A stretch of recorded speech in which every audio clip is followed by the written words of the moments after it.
Hi, this is Soft Cell Video Productions, and I'm your host, John. You know, there's a certain segment of electrical that's kind of specialized, and that's conduit.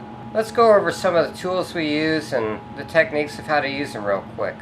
Okay, a lot of times you got to bend conduit. This is a lockout conduit bender. It's a very special purpose conduit bender. I won't get into how to use it. There are other videos on YouTube not made by me that will specifically tell you how to use it. I recommend you watch those. This is a 1/2 inch bender.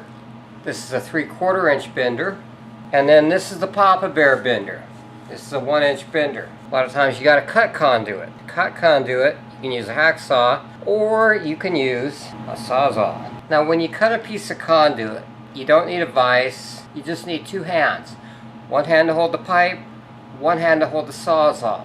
If held properly, you can use a sawzall to cut through a piece of conduit without any risk of injuring yourself. You hold your thumb very close to the cut mark, you place the sawzall up against there, and then you place your thumb to exert pressure on the sawzall. Notice that when the blade cuts through, it's well clear of the finger. Now you use a unit bit to deburr the inside. Use a file to plane it off,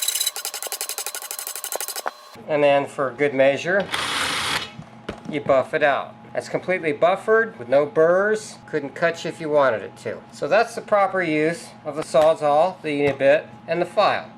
This is a fish tape. It's 250 feet. You run this steel piece of wire, it's hardened steel, through the conduit. You then attach wire to the end of this on the other end of the conduit and pull it through. It's very effective, but it works even better when you use pipe lube. My advice to you is use pipe lube only because it's the only thing approved by the NEC. If you use anything else, they can fail you. They can even make you rip out the wire that you just put in.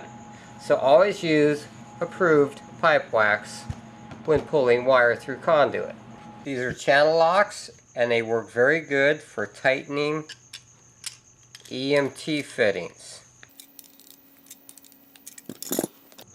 One thing I would like to mention is I just plain forgot to include a torch. Torch is a very handy accessory to have to heat bend your conduit when you're coming out of the ground and trying to get around weird obstruction that you may not be expecting. The last 2 items you're going to need for running conduit are a shovel and a jackhammer.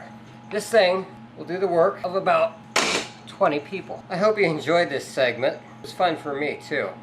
Thanks for watching and have a great day.